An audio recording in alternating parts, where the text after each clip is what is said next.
Hello everyone, I hope you all are doing well and I really wish you all the best कि आपकी stock market की जो journey है वो अच्छी जा रही होगी, आप अच्छे पैसे कमा पा रहे होंगे guys. And thank you so much for watching my YouTube channel videos. So guys, I hope कि आपका आज का ट्रेडिंग डे अच्छा गया होगा। मिड कैप की एक्सपायरी थी और आप सबको पता चल चुका होगा कि जैसे कि वो हर हफ्ते एक्सपायरी थी, तो उसके रिगार्डिंग एनएसई की एक एक्सपायरी रहेगी और बीएसई से एक एक्सपायरी रहेगी, जो कि अब मतलब नवंबर मतलब 15 के बाद, मतलब 20 के बाद वो लागू पड़ जाएगा। तो उसके बाद guys Nifty, sorry, bank Nifty, fin Nifty, mid cap की मंथली एक्सपायरी देखने को मिलेगी, जबकि सेंसेक्स और निफ्टी की आपको वीकली एक्सपायरी भी देखने को मिल सकती है। सो अभी तक जो था कि भाई हर हफ्ते फिन निफ्टी भी, बैंक निफ्टी भी, मिड कैप भी, बैंक एक्स भी, तो वो सारी चीज़ें हट जाएगी। वीकली एक्सपायरी दो ही रहेगी, Nifty and I mean Sensex. So इस बात का ध्यान रहे। तो चलिए, एक नया आईपीओ आने वाला है, फ्रेशर एग्रो एक्सपोर्ट्स लिमिटेड का। तो आईपीओ डिटेल्स देख लेते हैं। आईपीओ डेट जो है वो 17 अक्टूबर 2024 से लेकर 21 अक्टूबर 2024 तक है। फेस वैल्यू 10 रुपये पर शेयर। प्राइस बैंड 110 रुपये से लेकर 116 रुपये पर शेयर है। लॉट साइज 1200 शेयर्स का है। टोटल इशू साइज 64,99,200 शेयर्स, करीब 75 करोड़ 39 लाख रुपए कंपनी कलेक्ट करेगी इस टोटल इशू साइज से। एंड गाइस, सारे के सारे फ्रेश इश्यूज़ है। एक भी शेयर ऑफर फॉर सेल मतलब ओएफएस के ज़रिए नहीं आएगा। आप देख सकते हो 75 करोड़ 39 लाख रुपए फ्रेश इश्यूज से कंपनी कलेक्ट करेगी। अब इसका बेसिस ऑफ अलॉटमेंट 22 अक्टूबर 2024 को है। Initiation of refunds 23 October 2024। Credit of shares to demat वो भी 23 अक्टूबर 2024 है। लिस्टिंग डेट 24 अक्टूबर 2024 है। Cut off time for UPI mandate confirmation शाम को 5 बजे 21 अक्टूबर 2024 है guys. Issue type book build issue IPO. Listing जो है वो एनएसई एसएमई पे गाइस होगी। सो ये एक स्मॉल एंड मीडियम एंटरप्राइजेस का आईपीओ है, मेन बोर्ड आईपीओ नहीं है guys. And share holding pre issue 1 crore 70 lakh. Share holding post issue 2 crore 34 lakh 99,200 है। सो आप ये जो शेयर होल्डिंग पोस्ट इशू का फिगर है, उसमें से शेयर होल्डिंग प्री इशू का फिगर माइनस करते हो तो आपको फ्रेश इश्यूज़ के नंबर ऑफ शेयर्स मिल जाएंगे। और मार्केट मेकर पोर्शन 6,19,200 शेयर्स है। गिरिराज स्टॉक ब्रोकिंग के बिहाफ पे अलग से रखे गए हैं, जो कि ये पर्टिकुलर आईपीओ के लिए मार्केट मेकर पोर्शन बने हुए हैं। अब reservation QIB shares offered not more than 50% of the net offer है। Retail shares offered not less than 35% of the net offer. And NII HNI shares offered not less than 15% of the net issue है guys. And retail category में minimum हो या maximum एक ही lot के लिए apply करना है। 1200 शेयर्स आएंगे, 1,39,200 गाइस आपको देने होंगे।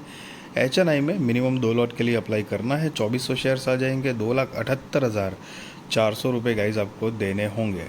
सो यहाँ पर मैं बताना चाहूँगा, जैसे कि मैं लगभग हर आईपीओ मतलब एसएमई आईपीओ में आपको बताता हूँ कि इसमें सिर्फ लॉट्स में डील होती है गाइस। सिंगल सिंगल शेयर्स खरीद या बेच नहीं पाओगे।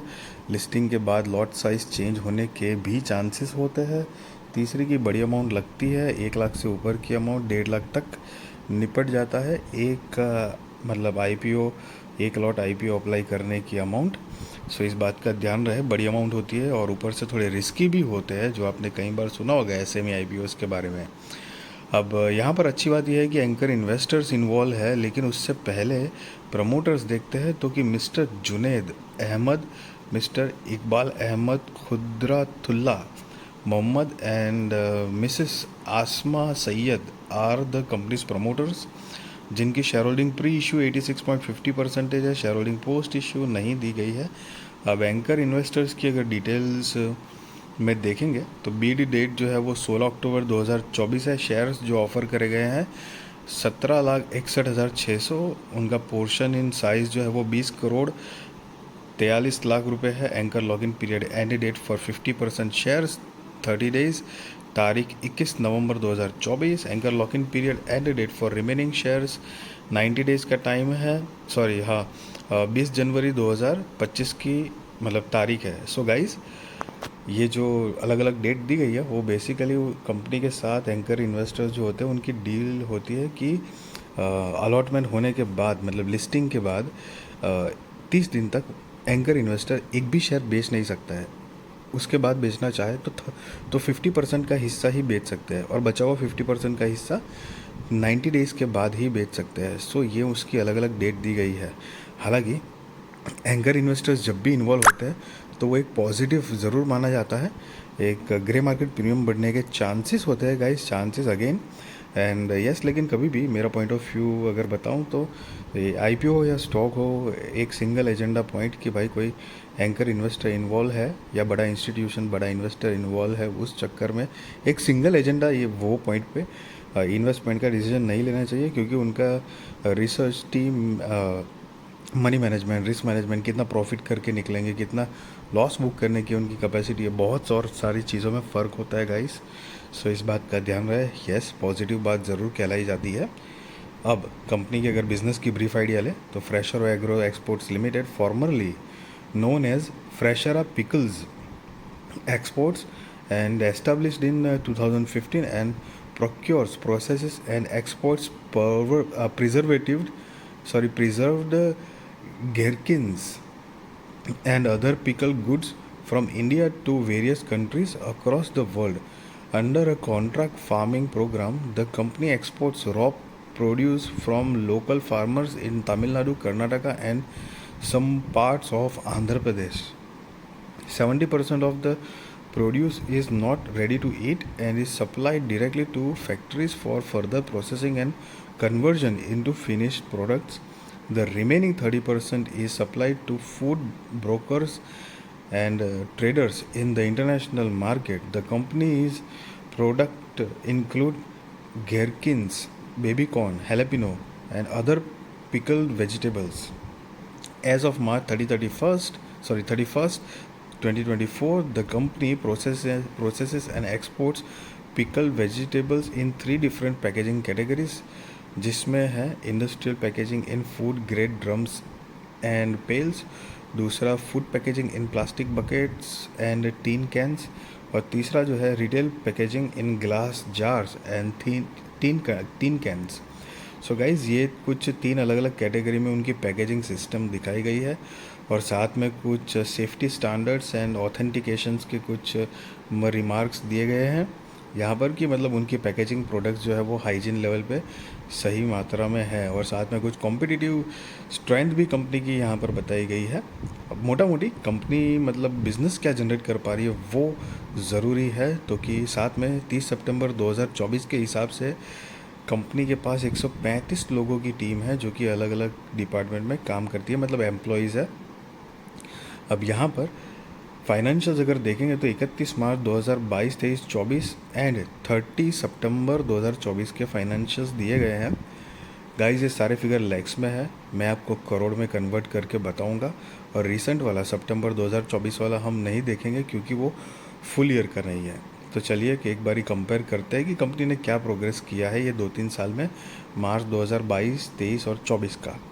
सो असेट जो है वो 31 मार्च 2022 के अकॉर्डिंग 58 करोड़ 87 लाख रुपए के आसपास थी, जो कि 31 मार्च 2024 में बढ़कर 288 करोड़ 53 लाख रुपए के आसपास हुई है। रेवेन्यू 118 करोड़ 40 लाख रुपए से बढ़कर 198 करोड़ 1 लाख रुपए के आसपास। प्रॉफिट आफ्टर टैक्स 97 लाख रुपए से बढ़कर 21 करोड़ 82 लाख रुपए के आसपास। नेटवर्थ 9 करोड़ 31 लाख रुपए से बढ़कर 59 करोड़ 58 लाख रुपए के आसपास।